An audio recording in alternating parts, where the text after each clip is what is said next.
উত্তরা উপাসিকা ছেলে মারা গিয়ে সেই ছেলে মারা গিয়ে ওর বুদ্ধর তাই কিছুতেই মানি লইন ভারতে মানে মৃতই বেকি মরাই বেকি মানে তাই নিজেই নবুজের কিলে তাই মানে নবুজতে এমন শোকে কাতর ই মানে মৃত কি জিনিস তার মাথায় পর্যন্ত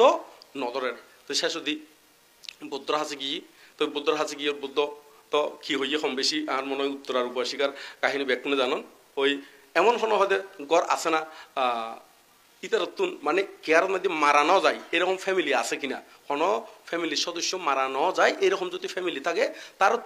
একমুট সরিষে বেশি আনতে হই তো এই সেই উত্তরা চারিমিকে ঘুরি নে কোনো ফ্যামিলি ন ফাইদে মানে মারানো যায় এরকম কোনো কেয়ারে কোনো ফ্যামিলি ন ফাই তো এই মধ্যে বৌদ্ধ তারে বুঝে দিয়ে দেয় কেউ অমন নয় একদিন না একদিন ব্যাকুনে মরুবুদে নিশ্চিত তো শুধু এরকম নয় বিশাখার নাতি মসজিদে বিশাখা শ্রোতাভর্তি ফল লাভই আছিল তারপরে হবে সুখ সম্বরণ গরিব ন পারে হদে তুমি শুধু এখন খান্দতে নয় হদে আরো বহু আগর জন্ম হদে এরকম মসজিদে হদে ইউন যদি চকুর ফানি যদি একত্রিত করি হদে মহাসাগরের ফানিও হদে কি ইউনুর তুমি অধিক হয়ে যাবো ইউন তুমি বেশি কি হয়ে যাবো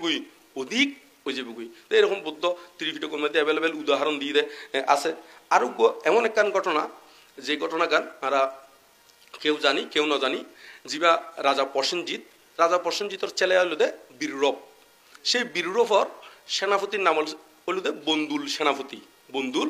বীররূপর সেনাপতি তো তার ওয়াইফের নাম তার স্ত্রীর নাম আছিল দি মল্লিকা হ্যাঁ সেই মল্লিকা একসাথে নিঃসন্তান আছিল ওই বুদ্ধত্ব যাই না বর প্রার্থনা করতে যাতে সন্তানের অধিকারী হইতে বুদ্ধ তারে বদ দিয়ে ওর তার 16 বার যমজ সন্তান হইয়ে 16 বার কি হইয়ে যমজ সন্তান তো 16 বার যদি যমজ সন্তান হয় তাহলে হবইব হওয়া 16 দেগুণ হতো 32 জন ছেলে আছিল সেই 32 জন সহ স্বামী সহ ইতারা একসাথে কোনো নির্দোষ যখন একখান ঘটনাক্রমে তারা মারা গিয়ে ওর এই সেই যেতে মারা গিয়ে অন্য জায়গার মধ্যে গিয়ে দেখতে তো এতে কিন্তু সেই মল্লিকা দেবী সারিপুত্র এবং মোদগালাইনরে সহ 500 বিকুরে সোয়াইংদের কিদের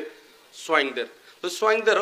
এতে মানে ব্যাকুম পরিবাটি করে সোয়াইংয়ের ব্যবস্থা করে সোয়াইং আদি পরিবেশন করার এই সতি একখান কাগজ আইসিতে মানে লেখা আইসিতে তোমার স্বামী সহ 32 জন ছেলে মারা গিয়ে অন্য জায়গার মধ্যে মারা গিয়ে তো এই কাগজ তাই ফরি নে শোকা হাত নময় এই আঙ্গান কাগজটাম বডি কোমরের মধ্যে গুজে রাখি কিন্তু সাজ করেন তো সাজ করতে এখন এর মধ্যে ওই 500 বিক্ষু মানে সারিপুত্র মোদগালাইন সহ 500 বিক্ষুরে খাদ্য আদি পরিবেশন করতে সেই পরিবেশন করতে উগ্র চাকরে হঠাৎ করে ওই দই নু আছে না দইয়ের আন্ডি দই দে হঠাৎ করে টপ করে ফরি গিয়ে বাঙ্গি গিয়ে তো বাঙ্গি গিয়ে গুইয়র সারিপুত্র বানতে হদে যাহা বঙ্গুর তাহা বাঙ্গি আছে মানে জীবন বাঙ্গিবের জিনিস ইয়ন বাঙ্গি গিয়ে হদে ইয়ন লইনে তুই চিন্তা না করছু ইয়ন লইনে কিনে করছো না চিন্তা না করছু ইয়ন যাতে হইয়ে সেই মল্লিকা দেবী মানে বন্দুল সেনাপতির স্ত্রী হ্যাঁ পরত কাগজ বাইর করে হদে আর 32 জন ছেলে এবং আর স্বামী সহ একদিনে মারা গিয়ে এই কাগজ হয়তো খবর আইসি আই শোকাহত নমই আর এই দইয়ের আন্ডিলে হদে আমি চিন্তা করছুম না দইয়ের আন্ডিলে কি হনা চিন্তা করছুম না জিও তার 32 জন ছেলে স্বামী সহ মারা গিয়ে দে হদে আমি কি এই দইয়ের আন্ডিলে চিন্তা করছুম না এইটার লাই শোকাহত নমই কিনলে নমই হদে কারণ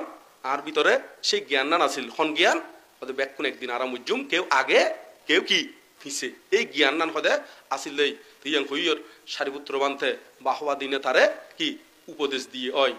মানুষ মাত্রই মরণশীল, যে কোনো প্রাণী মরণশীল, একদিন মরিবুদে নিশ্চিত।